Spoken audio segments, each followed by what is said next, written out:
न्यायालय अक्सर ये कहते हैं कि किसी भी जमानत को देखते हुए ग्रेविटी ऑफ ऑफेंस, साक्ष्य को टेम्पर्ड करने की स्थिति, और जैसा भी प्रोसिक्यूशन ने कहा है सर, डॉक्टर और पुलिस तो हमारी जद में नहीं है, और जिनका नाम आप ले रहे हैं सर, उनके भी साक्ष्य कराए गए हैं घटना के 6 माह बाद। जी साक्ष्य तो पढ़ रहे हैं अपन। ऑनरेबल लॉर्डशिप, कृपया कर इस रिपोर्ट पर आप दृष्टिपात करेंगे जी। तो दिनांक 9। आप कहाँ से बता रहे हैं? सर मैं छिंदवाड़ा से हूँ, मेरा नाम पीयूष शर्मा है सर। जी जी जी। ऑनरेबल लॉर्डशिप, ये दूसरी जमानत का आवेदन है। प्रथम जमानत आवेदन पर इस आधार पर निरस्त किया गया था कि डीएनए रिपोर्ट पॉजिटिव आई थी, लेकिन उस समय माननीय न्यायालय के समक्ष उन तथ्यों को प्रदर्शित नहीं किया गया। मैं माननीय न्यायालय की अनुमति से चाहूंगा कि कुछ तथ्य मैं माननीय न्यायालय के समक्ष रख सकूं। बताएं, प्लीज बताएं। मैं माननीय न्यायालय का ध्यान विनम्रता पूर्वक आकृष्ट कराना चाहूंगा। लॉर्डशिप, अगर देखेंगे इस प्रकरण की सबसे ज्यादा मैं इसको विवादास्पद रिपोर्ट मानता हूं वो है शव परीक्षण रिपोर्ट। ऑनरेबल लॉर्डशिप, कृपया कर इस रिपोर्ट पर आप दृष्टिपात करेंगे जी। तो दिनांक 9। आप कहाँ से बता रहे हैं? सर मैं छिंदवाड़ा से हूँ, मेरा नाम पीयूष शर्मा है सर। जी जी जी।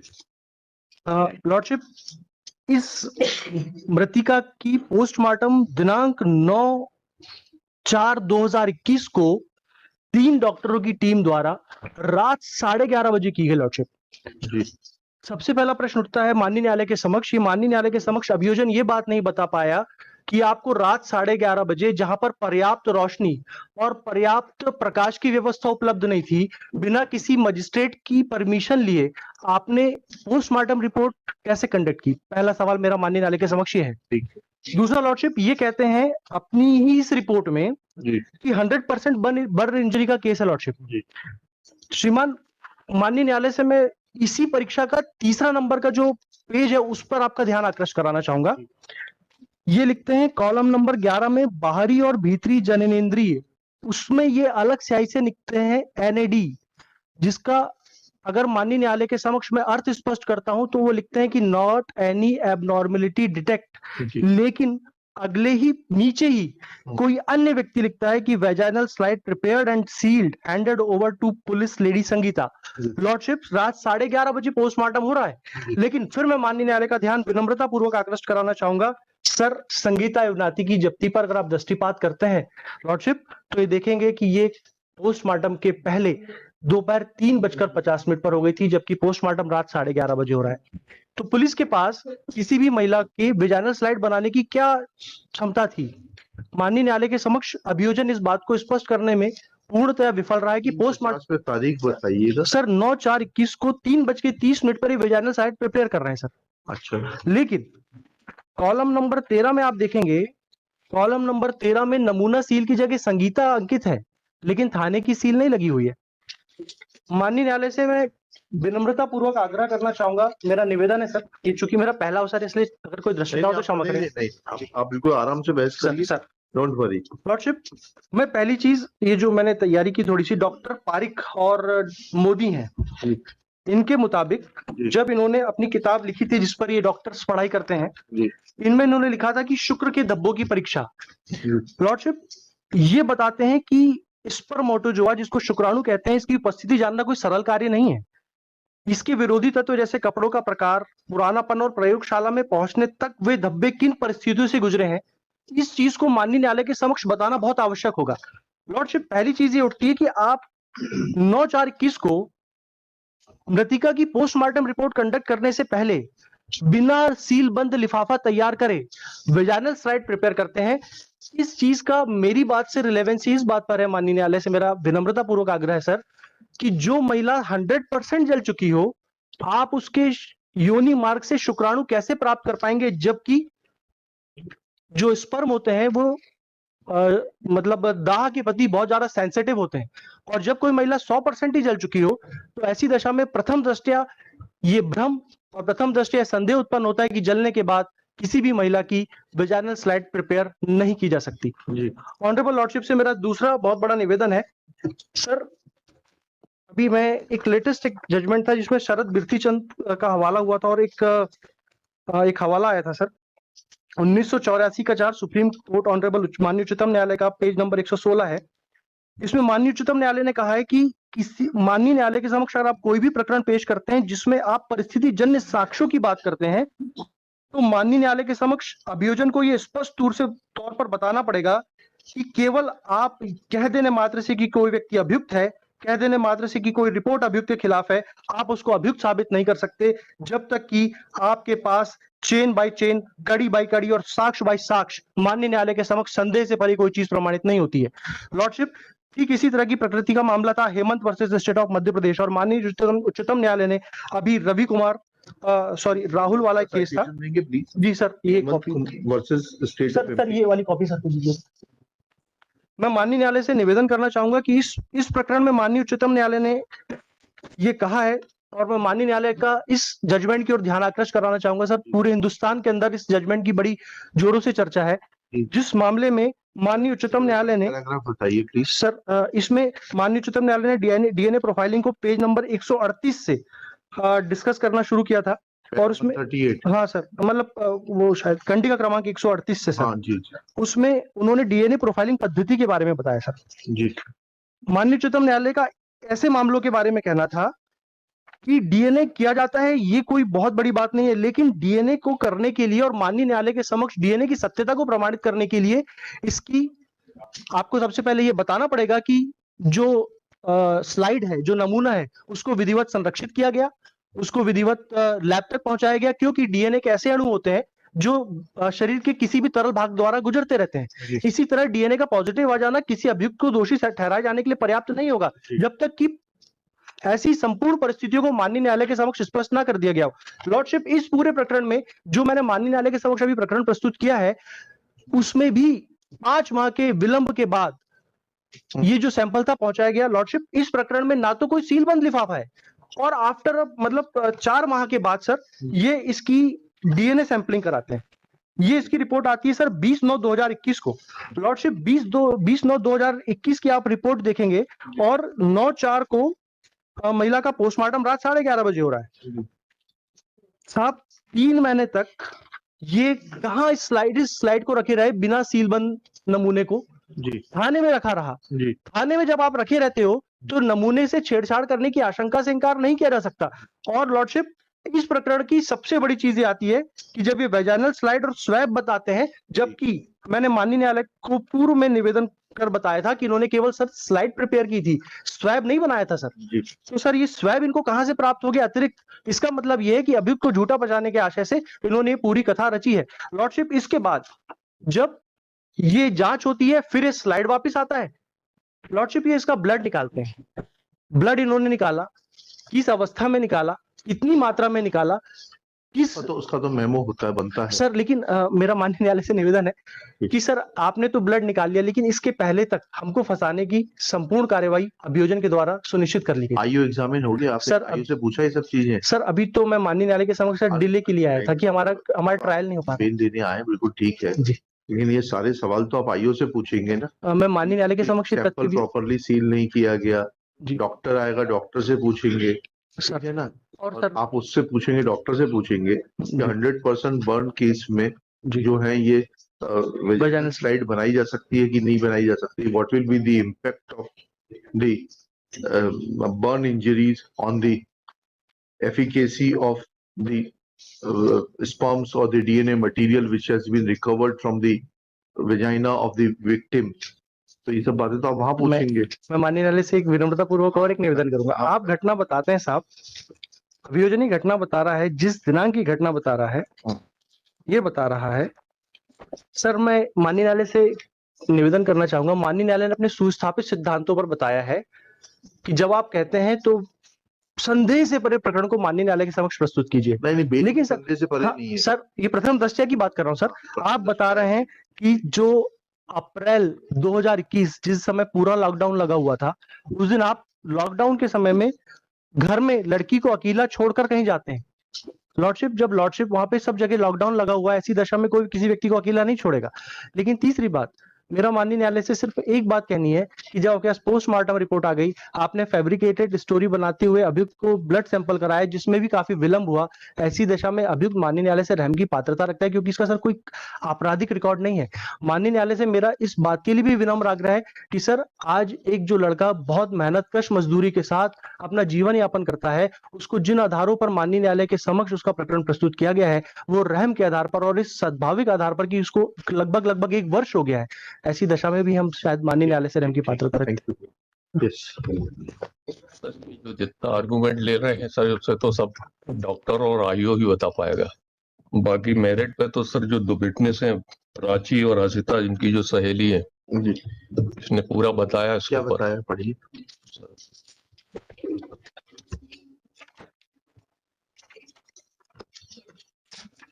और जो ये डिसीज है sir, aged about 15 years of age. बंद कैसे हो गया था ये?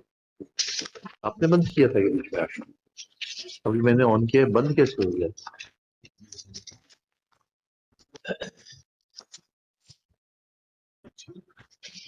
मैं माननीय न्यायालय से एक बात और कहना चाहूंगा। माननीय न्यायालय अक्सर ये कहते हैं कि किसी भी जमानत को देखते हुए ग्रेविटी ऑफ ऑफेंस, साक्ष्य को टेम्पर्ड करने की स्थिति, और जैसा भी प्रोसिक्यूशन ने कहा है सर, डॉक्टर और पुलिस तो हमारी जद में नहीं है, और जिनका नाम आप ले रहे हैं सर, उनके भी साक्ष्य कराए गए हैं घटना के 6 माह बाद। जी साक्ष्य तो पढ़ रहे हैं अपन जी। जो रिलेवेंट पोर्शन है प्लीज पढ़िए सर, कि राजा गुप्ता जनवरी 2020 में डांस का प्रोग्राम के पहले मुझे शिवानी आहाके एवं शिवानी की मां शिवानी की बुआ परिवार के लोगों को लेकर देवरानी दाई मेला में ऑटो से लेकर गया था। तभी से शिवानी एवं राजा गुप्ता का परिचय हो गया था। ऑटो राजा गुप्ता के पास है। कक्षा 10वीं पास करने के बाद हम लोग एडमिशन कक्षा 11वीं इसी स्कूल में हो गया था। कक्षा 11वीं में प्राची भी एडमिशन ले ली थी। मैं, प्राची व शिवानी आके तीनों अच्छे दोस्त थे। शिवानी कक्षा 11वीं में बताती थी कि राजा गुप्ता से उसका प्रेम संबंध हो गया है, राजा गुप्ता शादी करेगा। दिनांक 7/4/2021 को हम तीनों लोग रोजाना की तरह ज्ञानोदय स्कूल में कोचिंग में गए थे। तो शिवानी दुखी थी। मैंने पूछा कि क्यों दुखी हो, तो उसने बताया कि राजा गुप्ता ने मुझसे प्रेम संबंध है और उसने साथ में गलत काम भी किया है, लेकिन अब शादी से मना कर रहा है। दिनांक 8/4/2021 को फिर शिवानी 10 बजे रोजाना की तरह कोचिंग में आई थी और वह काफी दुखी थी। तब मैंने उससे पूछा कि क्यों दुखी हो, तो शिवानी बोली कि वह बर्बाद हो गई है और राजा गुप्ता शादी करने से मना कर रहा है। फिर करीब 12 बजे कोचिंग समाप्त होने पर शिवानी अपने घर चली गई। फिर शाम को 6 बजे कोचिंग वाले शरीफ सर ने मुझे फोन करके बताया कि शिवानी जलकर मर गई है। मैंने शिवानी और राजा गुप्ता के प्रेम संबंध की बात पहले भय के कारण किसी को नहीं बताई थी और पहले पुलिस वालों ने भी पूछताछ नहीं किए थे, और जब पुलिस वालों ने मुझसे पूछताछ की है तब मैंने शिवानी और राजा गुप्ता के प्रेम संबंध की बात बताई थी। इसी प्रकार सर प्राची का स्टेटमेंट है। लड़की तो माइनर है ना, 18 से 15 साल की कंसेंट और डीएनए रिपोर्ट लिखिएगा। Shri Piyush Sharma, learned council for the applicant Raja Gupta. This is second bail application on behalf of the applicant under section 439 CRPC. Case crime number 222 of 2021 is registered at police station Ravanwara, district Chhindwara for offence under section 305, 376 within bracket 3, 376 within bracket 2, another bracket small j, 376 within bracket 2, another bracket small n of the Indian Penal Code, section 5(6) of POXO Act, section 31W2 and 32V, 325 of Scheduled Caste and Scheduled Tribes Prevention of Atrocities Act. Full stop. It is submitted that applicant is in custody since 29/10/2021. Next paragraph. Shri Piyush Sharma submits that the whole story of the prosecution is full of improbabilities. Full stop. He submits that postmortem was conducted at 11:30 p.m., which is not permissible without taking consent of the concerned magistrate. Full stop.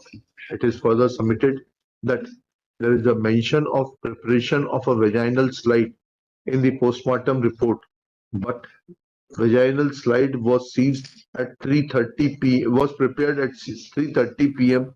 as is evident from the memorandum prepared in support of preparation of such vaginal slide. Full stop. Shri Sharma further submits that the vaginal slide was kept in open for a long period of 5 months in as much as DNA report is dated 20/9/2021. Full stop. He alleges that this sample was lying with the concerned police station and was not forwarded to the concerned laboratory. Full stop. He further submits that when the deceased died of burn injuries which have been certified to be 100% by the concerned doctor, then with the concerned team of doctors which conducted postmortem, then there was no possibility of survival of DNA material in the sperm, which has been allegedly matched with the blood sample of the present applicant. Full stop. Shri Sharma also raises a doubt over the efficacy of sampling methodology and relying on the judgment of Supreme Court in Criminal Appeal number 611 of 2022, Rahul versus State of Delhi, Ministry of Home Affairs and other connected Criminal Appeal number 612-613 of 2022, Ravi Kumar versus State of NCT of Delhi with Criminal Appeal numbers 614-615 of 2022, Vinod alias Chotu versus the State Government of NCT of Delhi Home Affairs. It is submitted that complete sampling methodology has been discussed in para 31 of the said order.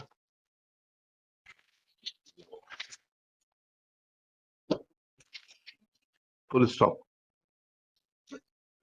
Honorable Supreme Court has exhaustively quoted relevant paragraphs from another judgment of Supreme Court in Manoj and others versus State of Madhya Pradesh bracket में 2022 bracket close SCC online SC 677, and reading this, it is submitted that there is neither for adherence of the protocol for taking samples for DNA testing, nor there is any material to point out guilt of the present applicant. Full stop. It is submitted that present applicant is a self-employed person. He is young, is a youth of aged about 21-22 years. He be enlarged on bail. Next para. Shri Ajay Kumar Tamrakar, learned penal lawyer for the state, submit that statements of two of the friends of the deceased Shivani are available on record, namely Prachi and Archita, who have expressed in their statements that deceased was having a filial relationship with the present applicant, who was driving auto at the relevant point of time, which they used to engage to travel up to their school. Next, it is submitted that deceased had confided in them that he had established physical relationship with her and thereafter refused to marry her. Full stop. It is submitted that all these facts require detailed elaboration and evidence of these witnesses namely Archita and Prachi, is vital to the case of the prosecution, and if present applicant is enlarged on bail, then he will try to tamper with the evidence. Next para. It is further submitted that all the arguments raised by learned counsel for the applicant Shri Piyush Sharma are matter of evidence and they cannot be decided at the time of deciding this bail application. Next, after hearing learned counsel for the parties and going through the record, it is evident that first bail application was dismissed due to finding of the concerned SFSL laboratory that DNA material found on the vaginal slide matches with the DNA material collected from the present applicant. Full stop. There is no change of circumstance. Though Shri Piyush Sharma has vehemently argued and has tried to raise doubt about the efficacy of the sampling procedure. Full stop. However, this efficacy of sampling procedure can be tested before the trial court and not in an bail application. Therefore, for the present, taking this fact into consideration that deceased was a minor aged about 15 years, there is evidence of establishment of physical relationship which has been confirmed in the form of DNA report, it cannot be said that applicant is not guilty or prima facie not guilty of the offences charged with. Full stop. Application fails and is dismissed. Fabulous.